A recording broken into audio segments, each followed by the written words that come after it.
So everyone ಬನ್ನಿ, ಇವತ್ತು ನಾನು ನಿಮಗೆ ಈ ವೆದರ್ಗೆ ಒಂದು ಒಳ್ಳೆ ಯೂನಿಕ್ ಸ್ನ್ಯಾಕ್ಸ್ ಅಂತಲೇ ಹೇಳ್ಬೋದು. ಎಗ್ ಸ್ಯಾಂಡ್ವಿಚನ್ನ ಮಾಡಿದೆ. ಮನೇಲಿ ಏನಾದರೂ ಚಪಾತಿ ಉಳಿದಾಗ ನೀವು ಈ ಥರ ಟೇಸ್ಟ್ ಮಾಡಿ ನೋಡಿ, ಖಂಡಿತವಾಗ್ಲೂ ಚೆನ್ನಾಗಿರುತ್ತೆ. ಮೊದಲಿಗೆ ನಾನಿಲ್ಲಿ ಅಮೂಲ್ ಬಟರನ್ನು ತೊಗೊಂಡಿದ್ದೀನಿ, ಮಿಲ್ಕಿ ಮಿಸ್ಟ್ ಇದನ್ನು ಚೀಸ್ ತೊಗೊಂಡಿದ್ದೀನಿ, ನಂತರ 2 ಮೊಟ್ಟೆನ ತೊಗೊಂಡಿದ್ದೀನಿ, ಟೊಮ್ಯಾಟೋನ ಈ ಥರ ರೌಂಡ್ ಶೇಪಲ್ಲಿ ತೆಳುವಾಗಿ ಕಟ್ ಮಾಡ್ಕೊಂಡಿದ್ದೀನಿ, ನಂತರ ಆರಿಗೇನ ತೊಗೊಂಡಿದ್ದೀನಿ, ರೆಡ್ ಚಿಲ್ಲಿ ಫ್ಲೇಕ್ಸ್ ತೊಗೊಂಡಿದ್ದೀನಿ. ಈಗ ಇದು ಚೀಸ್ ಏನಿರುತ್ತಲ್ವ ಅದು ಕೂಡ ಚಿಕ್ಕ ಚಿಕ್ಕದಾಗಿರೋ ಪ್ಯಾಕೆಟ್ಸ್ ಕೂಡ ನಿಮಗೆ ಸಿಗುತ್ತೆ. ಬಟ್ ನಾನು ಬ್ರೆಡ್ಡಲ್ಲಿ ಮಾಡಲಿಕ್ಕೆ ಇದೇ ಥರ ಚೀಸ್ ಸ್ಲೈಸ್ ಇದ್ದರೆ ತುಂಬ ಚೆನ್ನಾಗಿರುತ್ತೆ ಅಂತೇಳಿ ನಾನು ಈ ಥರ ಸ್ಲೈಸ್ನ ತೊಗೊಂಡಿದ್ದೀನಿ. ಬಟ್ ನಾವು ರೌಂಡ್ ಶೇಪಲ್ಲಿ ಸ್ಯಾಂಡ್ವಿಚ್ ಮಾಡಬೇಕಾದ್ರೆ, ಎಗ್ ಸ್ಯಾಂಡ್ವಿಚ್ ಮಾಡಬೇಕಾದ್ರೆ ಈ ಥರ ಸ್ಲೈಸ್ ಏನಾದರೂ ಇಟ್ಟರೆ ಒಂದೇ ಸೈಡ್ ಆಗಿಬಿಡುತ್ತೆ ಚೀಸ್. ಅದಕ್ಕಾಗಿ ನಾನು ಈ ಥರ ಸ್ಲೈಸಾಗಿ ಒಂದು ಸೈಡ್ ಕ್ಲೋಸ್ ಮಾಡಿಕೊಂಡು ಈ ಥರ ಕಟ್ ಮಾಡ್ಕೊಳ್ತಾ ಇದ್ದೀನಿ.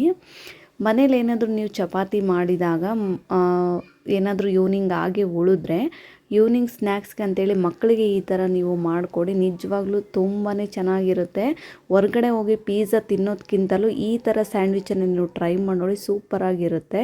ಸೊ ಹಾಗಾಗಿ ನಾನು ಕೂಡ ಟ್ರೈ ಮಾಡಿದೆ, ತುಂಬಾ ಚೆನ್ನಾಗಿತ್ತು. ಈ ಥರ ಸೈಡಲ್ಲಿ ಚಿಕ್ಕ ಚಿಕ್ಕದಾಗಿ ನೋಡಿ, ಈ ಥರ ಪ್ಯಾಕೆಟ್ಸ್ ಕೂಡ ಸಿಗುತ್ತೆ. ಬಟ್ ನಾನು ಆ ಥರ ತೊಗೊಂಡಿಲ್ಲ. ನಾನು ಬೇಕಾದರೆ ಇದೇ ಥರ ಕಟ್ ಮಾಡ್ಕೊಳ್ತೀನಿ. ಈ ಥರ ಎಲ್ಲದನ್ನೂ 2 ಸ್ಲೈಸ್ನ ತೊಗೊಂಡು ಕಟ್ ಮಾಡ್ಕೊಂಡಿದ್ದೀನಿ. ನಂತರ ಒಂದು ಕ್ಯಾಪ್ಸಿಕಮ್ನ ತೊಗೊಂಡಿದ್ದೀನಿ, ಚಿಕ್ಕ ಚಿಕ್ಕದಾಗಿ ಕಟ್ ಮಾಡ್ಕೊಂಡಿದ್ದೀನಿ. ಅದೇ ರೀತಿಯಾಗಿ ನಾನು ಮೊಟ್ಟೆಯನ್ನು ತೊಗೊಂಡಿದ್ದೀನಿ, 2 ಮೊಟ್ಟೆಯನ್ನು ತೊಗೊಂಡಿದ್ದೀನಿ. ಮೊಟ್ಟೆಯನ್ನು ಚೆನ್ನಾಗಿ ನೀವು ಎಷ್ಟು ಚೆನ್ನಾಗಿ ಮಿಕ್ಸ್ ಮಾಡ್ತೀರೋ ಅಷ್ಟು ಚೆನ್ನಾಗಿ ಪಫಾಗಿ ಬರುತ್ತೆ ನಿಮಗೆ, ಅಂದರೆ ಚೆನ್ನಾಗಿ ಉಬ್ಬಬೇಕದು. ಇಲ್ಲ ಸಡನ್ನಾಗಿ ನೀವು ಮೊಟ್ಟೆನ ತೊಗೊಂಡು ಪ್ಯಾನ್ಗೆ ಹಾಕಿದರೆ ಮೊಟ್ಟೆ ಅಷ್ಟು ಉಬ್ಬೋದಿಲ್ಲ. ಈ ಥರ ನೀವು ಕನಿಷ್ಠ ಒಂದು 2ರಿಂದ 3 ನಿಮಿಷ ಮಿಕ್ಸ್ ಮಾಡ್ತಾ ಬಂದರೆ ಮೊಟ್ಟೆ ಚೆನ್ನಾಗಿ ಉಬ್ಬುತ್ತೆ, ಪಫಾಗಿ ಬರುತ್ತೆ. ಈ ಥರ ಒಂದು 2 ನಿಮಿಷ ಅಂದ್ಕೊಂಡು ಸೈಡಲ್ಲಿಡಿ. ಈಗ ನೆಕ್ಸ್ಟ್ ನಾನು ಆನಿಯನ್ ತೊಗೊಳ್ತಾ ಇದ್ದೀನಿ.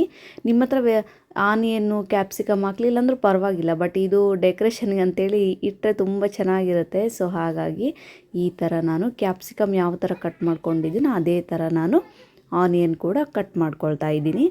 ಈಗ ಇದನ್ನು ಸೈಡಲ್ಲಿಡಿ. 1 ಪ್ಯಾನ್ಗೆ ನಾನೀಗ ಅಮೂಲ್ ಬಟರ್ನ ತೊಗೊಂಡಿದ್ದೀನಿ ನೋಡಿ.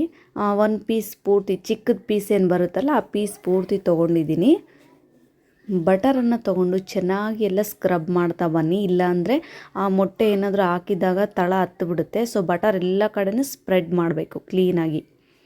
ನಂತರ ನಾನು ಇಲ್ಲಿ ಟೊಮ್ಯಾಟೋನ ಕಟ್ ಮಾಡ್ಕೊಂಡಿರ್ತಿದ್ವಲ್ವ ಅದನ್ನು 4 ಪೀಸಸ್ ಆಗಿ ನಾನು 4 ಕಡೆ ಈ ಥರ ಇಡ್ತಾ ಇದ್ದೀನಿ. ನಂತರ ಆನಿಯನ್ ಕೂಡ ಎಲ್ಲಿ ಸ್ಪೇಸ್ ಇರುತ್ತೋ ಅಲ್ಲಿ ಈ ಥರ ವೆಜಿಟೇಬಲ್ಸ್ನ ಫಿಲ್ ಮಾಡಬೇಕಾಗುತ್ತೆ ನೋಡಿ. ಈ ಥರ ಆನಿಯನ್ ಕೂಡ ಹಾಕ್ತಾಯಿದ್ದೀನಿ. ನಂತರ ಕ್ಯಾಪ್ಸಿಕಮ್ ಕೂಡ ಸ್ಪೇಸ್ ಇರೋ ಕಡೆ ಅಲ್ಲೊಂದು ಇಡ್ತಾಯಿದ್ದೀನಿ. ಈಗ ಚೆನ್ನಾಗಿ ಒಂದು 2 ನಿಮಿಷ ಅಷ್ಟೇ ಗ್ಯಾಸನ್ನು ನೀವು ಪೂರ್ತಿ ಲೋ ಫ್ಲೇಮಲ್ಲೇ ಇಡಬೇಕಾಗುತ್ತೆ. ಈ ಥರ ಕಲಸಿರುವ ಮೊಟ್ಟೆನ ನೀವು ಆಮ್ಲೆಟ್ ಯಾವ ರೀತಿ ಹಾಕ್ತಿರೋ ಸೇಮ್ ಆ್ಯಸ್ ಇಟ್ ಈಸ್ ಅದೇ ಥರ ಮಾಡಬೇಕು. ಗ್ಯಾಸ್ ಮಾತ್ರ ನೀವು ಪೂರ್ತಿ ಎಗ್ ಸ್ಯಾಂಡ್ವಿಚ್ ಮುಗಿಯೋ ತನಕನೂ ಗ್ಯಾಸ್ನ ಲೋ ಫ್ಲೇಮಲ್ಲೇ ಇಡಬೇಕಾಗುತ್ತೆ. ನಂತರ ನೀವು ರುಚಿಗೆ ತಕ್ಕಷ್ಟು ಉಪ್ಪನ್ನು ಮೊಟ್ಟೆಯಲ್ಲಿ ಕಲಿಸ್ಬೇಡಿ, ಮೇಲೆ ಜಸ್ಟ್ ಉದುರಿಸ್ಬೇಕಷ್ಟೆ.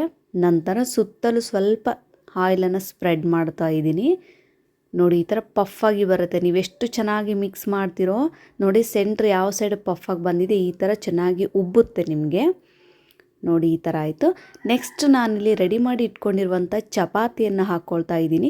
ನೀವು ಬೆಳಗ್ಗೆ ಚಪಾತಿ ಇದ್ದರೂ ಕೂಡ ಹಾಕ್ಬೋದು, ಫ್ರೆಶ್ ಆಗಿರೋ ಚಪಾತಿ ಇದ್ದರೂ ಕೂಡ ಹಾಕ್ಬೋದು. ನಾನು ಬೆಳಗ್ಗೆ ಮಾಡಿರುವ ಚಪಾತಿ ಉಳಿಸ್ಕೊಂಡು ಈ ಥರ ಮಾಡಿದ್ದೀನಿ. ನಿಜವಾಗ್ಲೂ ಇದು ಒಂದು ಒಳ್ಳೆ ಈವ್ನಿಂಗ್ ಸ್ನ್ಯಾಕ್ಸ್ ಅಂತಲೇ ಹೇಳ್ಬೋದು ನೋಡಿ. ನಾನು ಮಾಡಿರೋ ಮಿಸ್ಟೇಕ್ ನೀವು ಮಾಡಬೇಡಿ. ಏನು ಅಂದರೆ ಇದು ಏನು ನೆಕ್ಸ್ಟ್ ತಿರುವು ಹಾಕ್ತೀವಲ್ವ, ಬ್ಯಾಕ್ ಸೈಡ್ ಈ ಥರ ಹಾಕ್ತೀವಲ್ವ, ಎವಿ ಒಜ್ಜಿ ಇರೋದು ಚೌಟನ್ನ ತೊಗೊಂಡು ತಿರುಗಿಸ್ಬೇಕು ನೀವು. ಈ ಥರ ಪ್ಲ್ಯಾಸ್ಟಿಕ್ಕಿಂದ ಏನಾದರೂ ನೀವು ತಿರುಗಿಸ್ಲಿಕ್ಕೆ ಹೋದರೆ ಹೆಂಗೆ ಬೇಕು ಆ ಥರ ಮರ್ಚಿಬಿಡುತ್ತೆ ಅದು ಚಪಾತಿ. ಸೊ ಹಾಗಾಗಿ ಸ್ವಲ್ಪ ಎವಿ ಸ್ಪೂನ್ ಇರೋದು ತೊಗೊಂಡು ನೀವು ತಿರುವು ಹಾಕ್ಕೊಳ್ಳಿ ನೋಡಿ. ಈ ಥರ ಆಗುತ್ತೆ. ಸೊ ಪರವಾಗಿಲ್ಲ, ಎಲ್ಲದನ್ನೂ ಚೆನ್ನಾಗಿ ನಾನು ಆರ್ಗನೈಜೇಷನ್ನ ಮಾಡಿಕೊಂಡೆ. ನೆಕ್ಸ್ಟ್ ಸ್ವಲ್ಪ ಅದು ಸ್ಪೂನು ಎವಿ ಇಲ್ಲ, ಪ್ಲಾಸ್ಟಿಕ್ ಸ್ಪೂನ್ ಆಗಿರೋದ್ರಿಂದ ಆ ಥರ ಆಯಿತು.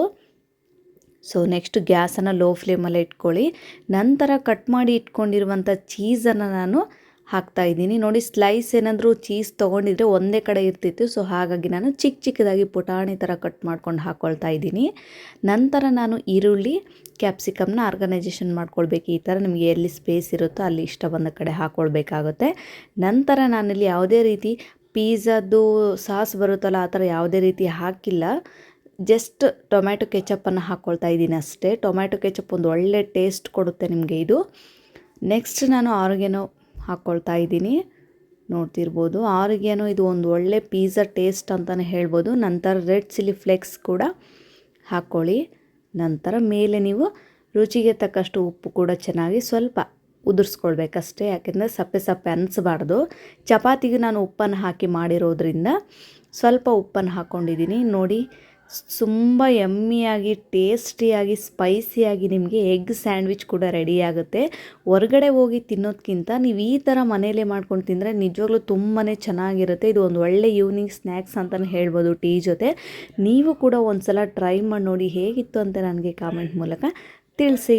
ನೋಡಿ ಈ ಥರ ನಾನು ಕಟ್ ಮಾಡ್ಕೊಳ್ತಾ ಇದ್ದೀನಿ. ಬಿಸಿ ಇರುವಾಗಲೇ ಕಟ್ ಮಾಡಿ, ಆರಿದ ಮೇಲೆ ಕಟ್ ಮಾಡ್ಲಿಕ್ಕೆ ಬರೋದಿಲ್ಲ. ನೋಡಿ ಬಿಸಿ ಇರುವಾಗಲೇ ಕಟ್ ಮಾಡಿ ನಾನು ತೋರಿಸ್ತಾ ಇದ್ದೀನಿ ಯಾವ ರೀತಿ ಇದೆ ಅಂತ. ಟೇಸ್ಟ್ ಕೂಡ ನೋಡಿದೆ ಅಲ್ಟಿಮೇಟ್ ಆಗಿತ್ತು. ನೋಡಿ ಸ್ವಲ್ಪ ನೀವು ರೆಡ್ ಚಿಲ್ಲಿ ಫ್ಲೇಕ್ಸ್ ಆರಿಗನು ಜಾಸ್ತಿ ಹಾಕ್ಕೊಳ್ಳಿ, ಚೆನ್ನಾಗಿರುತ್ತೆ. ಸೊ ಈ ವಿಡಿಯೋ ನಿಮಗೆ ಇಷ್ಟ ಆಗಿದ್ರೆ ಖಂಡಿತವಾಗ್ಲೂ ನೀವು ಕೂಡ ಒಂದು ಸಲ ಟ್ರೈ ಮಾಡಿ ಹೇಗಿತ್ತು ಅಂತ ನನಗೆ ತಿಳಿಸಿ. Thank you.